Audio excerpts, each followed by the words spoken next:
Good morning, dear friends. I am Prashant Mavani. I hope you all are doing good. Let's see what we have got in the PIB today. The special topic that I have is pertaining to monsoon. We are going to check out some important things associated with geographical items associated with monsoon. So let's move on. Identify the person that you can see on your screen. The last person or the last picture was of Lady Diana. She is no more with us, but she was very famous for her charity work. With this, if you want to download the PDF of today's discussion, you can get it from Facebook page, which is here. This is my Facebook page and this is my Twitter handle, from where you can download the PDF of today's lecture. Dear friends, do you know that StudyIQ provides pen drive and tablet courses for various different exams? On your screen you can see UPSC optional courses. We cover defense exams, SSC, state level exams. You have KVS, CLAT and other exams as well. Apart from that, we also provide a test series which can help you immensely with your upcoming prelims examination. Find out more about it on StudyIQ.com. If you have any question or queries, feel free to give us a call on the numbers that you can see on your screen. Now, dear friends, let's move on to the first item coming from Ministry of External Affairs. Basically, this CHOGM meeting took place here in London, and CHOGM stands for this Commonwealth Heads of Government meeting. You have 53 member countries in this CHOGM, and basically this, if you go back to the history, then these are the countries that were ruled by this British power once upon a time. After freedom, you know, at various different phases, this different countries got independence from this British rule, but we have this common thread that is connecting all these countries together. One thing that is very interesting to observe is English, right? The language of English is generally speaking common. You find if you go to this 53 different countries of Commonwealth, you will find that if not all, like take example of our country India, right? We have a huge amount of people speaking English, isn't it? At the same time, we have our regional language, we have our mother tongue and things like that. So English is a thing that is connecting all this 53 member countries together. Apart from that, you have, because we used to have this one British empire ruling, or imperial this rule that was on this 53 different countries or 52 different countries, you find many other things as well that are common between us, like say for example you have this the game of cricket or tea and other things. So this gives a sort of cultural proximity to this 53 member countries. Apart from that, Queen Elizabeth II is the head of this Commonwealth, and she formally inaugurated this meeting. Very important meetings. He talked about this generosity of spirit about this Commonwealth, and she also talked about reinvigorating the association of Commonwealth and its activities to secure prosperous and more sustainable world, especially when young generations are heading towards or using innovation, or much of the things that are done are based on innovation, has been said by Her Majesty the Queen. Now the thing is, see, if you go back to the history of this CHOGM, then you will find that it used to be more like a meeting, you know, a formal meeting, and hardly we can see anything done by this Commonwealth. It's not that famous. It's not a sort of active world body or active world platform where you find stands being taken on important things going on around the world. But now, the way things are going on, you know, I'm talking about geopolitics. USA is basically creating these walls, and then you have other European countries. They are creating this sort of walls, and Brexit is going to take place. So UK as well wants to develop a fresh new relationship, bilateral relationship, as well as this regional and this multilateral relationship with different countries. So here CHOGM becomes very important for the world countries, for other countries as well. It becomes very important if we have at this sort of group where we have a bit of cultural touch and proximity with each other because of shared history. Then there are many things that we can do together. So it's a good idea to reinvigorate this or resurrect this whole CHOGM thing. Apart from that, climate change and terrorism, these are the two important things, not only for CHOGM but for world leaders and world community as well. We have seen this thing in United Nations General Assembly. I have said this thing many a times as well in the past, that when it comes to climate change and terrorism, these are the two most important topic for you, for your preparation, for as a citizen of this world, as a citizen of this country as well. It is very important that we do something about climate change and terrorism. When we say about terrorism, of course, we are not trained to fight against this terrorists, isn't it? We have security forces to do that. But as a citizen, as human beings, we should spread this value of brotherhood. We should spread this value of peace, love, and other things. And terrorism is not something that is physical. Terrorism is an ideology, right? And to fight this ideology, it is basically about mind and heart, and that's what we have to do. That we have to spread this message of positivity, of brotherhood, and this could be done by different ways, based on your culture, based on your religion, based on your experience and other things. So everyone can play an active role in fight against terrorism. And all these countries are also you have many small countries that are part of this CHOGM, and you have small island nations as well who are part of this CHOGM. So they are facing this brunt of climate change and other things, and terrorism too. We also talked about bilateral and multilateral platforms. Basically, you know that when this sort of meetings do take place, we have seen this thing during this United Nations General Assembly as well. When UNGA is going on at the same time, on the sidelines, we will have this bilateral and multilateral meetings with different people, with different leaders of different countries. So same thing was done here as well. Prime Minister Narendra Modi talked about this bilateral and multilateral platforms. He had interacted with many leaders on the sidelines of this summit. Majority of this Commonwealth members are small and island nations, and the focus here was to think about and to work for the betterment of this small and small nations as well as island nations. How we can work together, how CHOGM members can work together and ensure that this small tiny little countries are looked after very well. Their specific issues are dealt with. We provide them good support, technology and other things.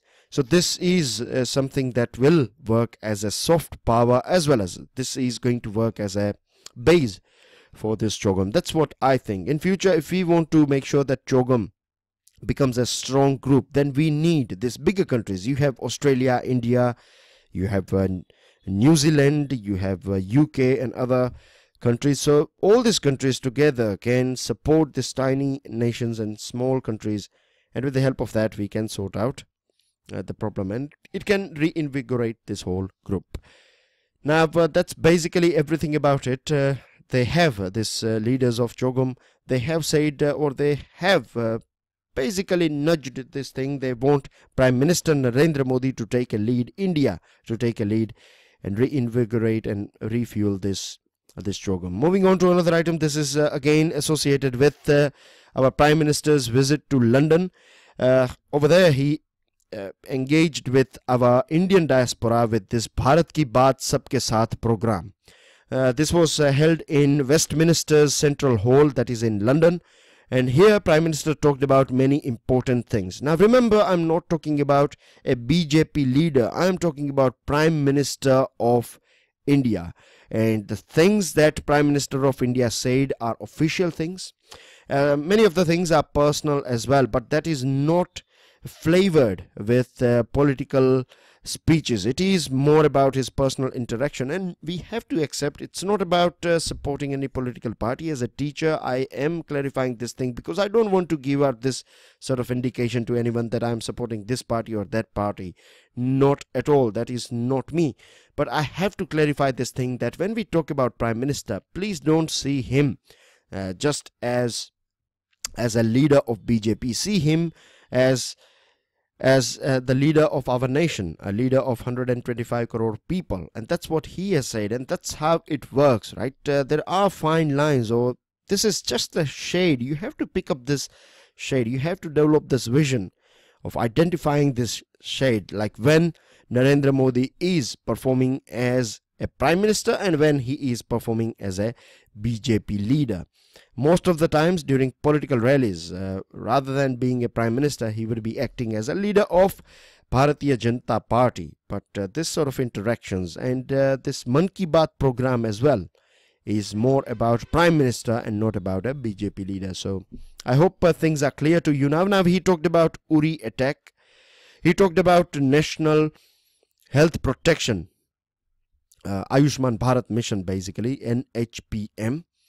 Which is dubbed as Modi Care as well. And I'm not going into the details of these things, these schemes, because we have talked about it many a times. Now, the Prime Minister also talked about his personal outlook regarding serving the country. He talked about this health thing, which is very important. And if you have not watched this program, then let me share his words or views on this health thing. Prime Minister basically said that one has to look after his or her own health.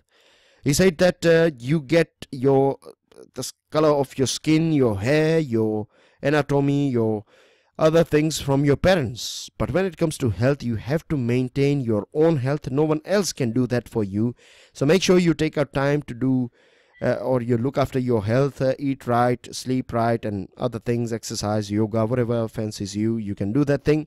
Prime Minister also talked about this role of criticism. He said that it is very important that people criticize the working of the government, and it is part of this democracy. But he also said that criticism should be logical. You have to do a bit of research. If you are, say for example, if you want to criticize this Ayushman Bharat scheme, then you cannot, it's very easy to say that this scheme is not going to work, it is going to be the same old thing, it will never be implemented and things like that. It's very easy to say this thing, but I cannot say this is criticism. This is basically nagging. That's what we call it, isn't it?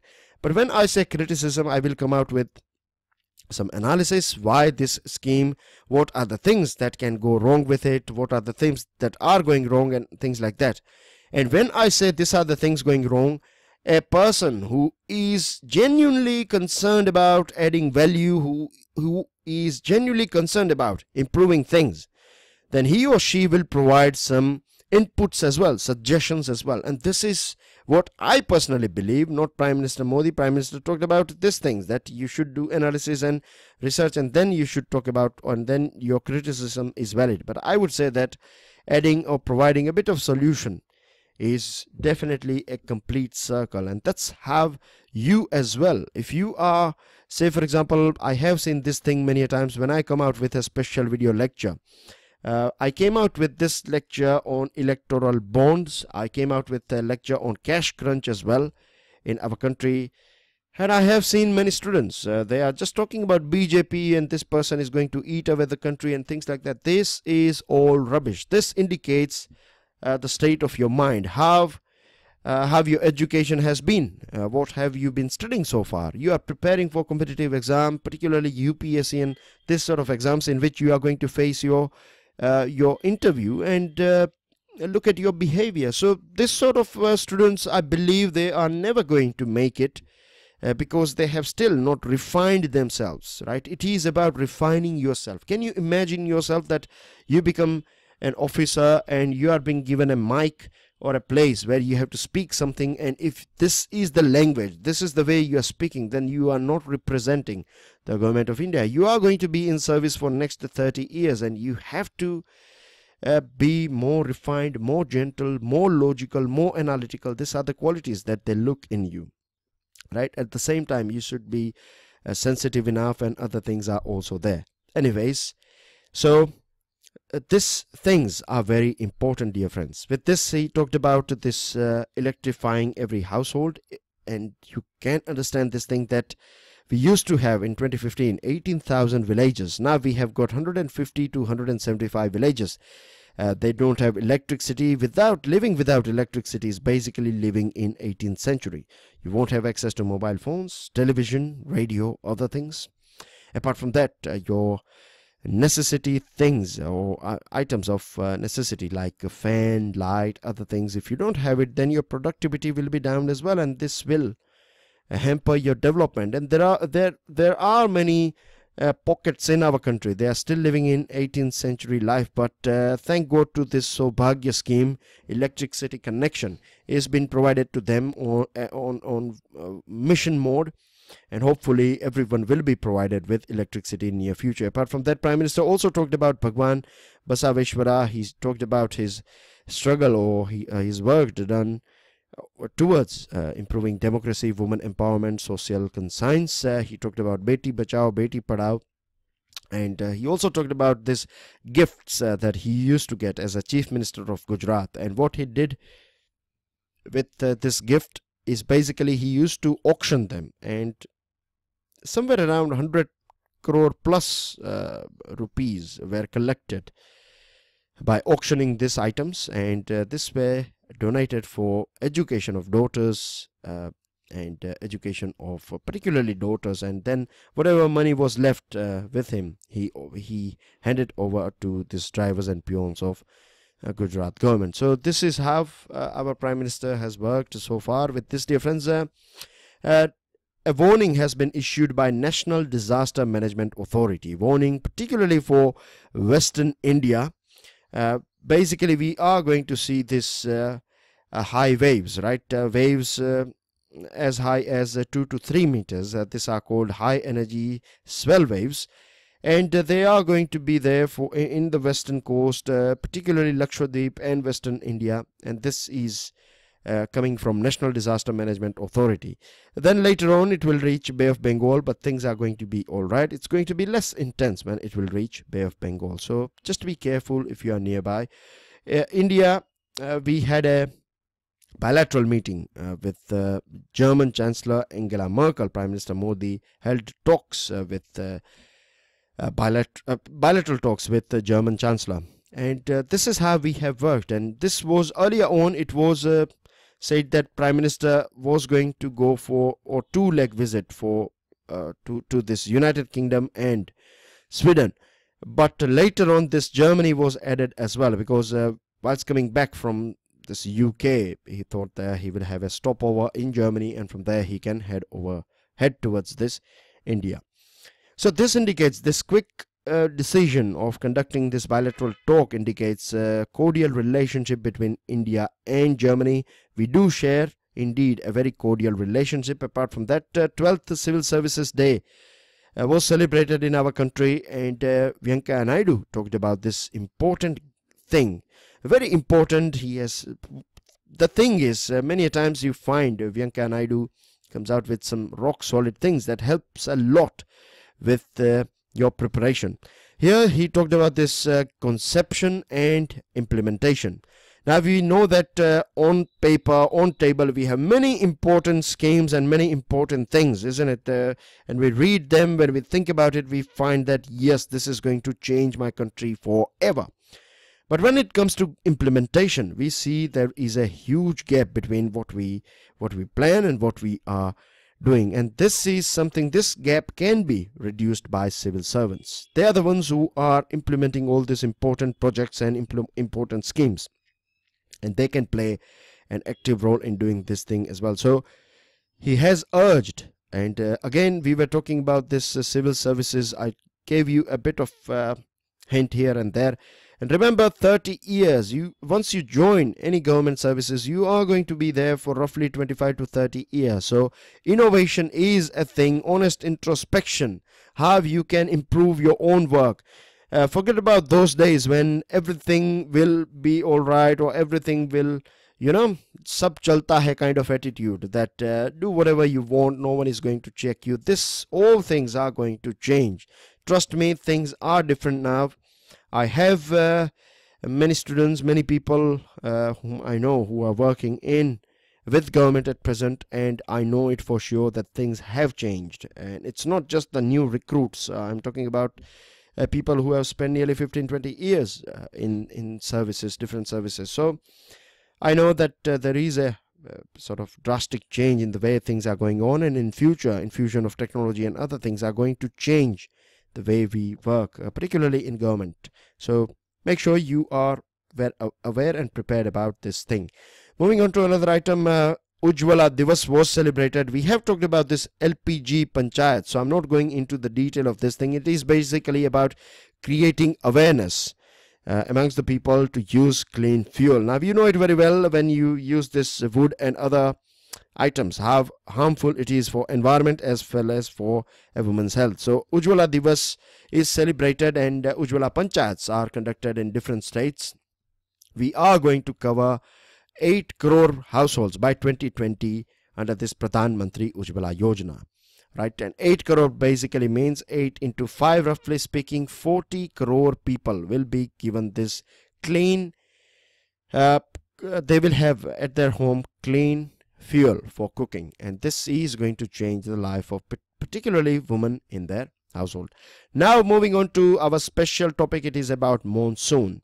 The Met Department has said that there is a maximum probability of normal monsoon, and this is normal monsoon, and this is going to be, and this is indeed a very good news for all of us, because this El Nino effect is not going to be there. El Nino basically is warming of abnormal warming of tropical water, this equatorial, not tropical but equatorial water, Pacific Ocean, and this impacts our monsoon. Not only our monsoon, but Australian monsoon and monsoon of other countries as well are affected by this El Nino effect.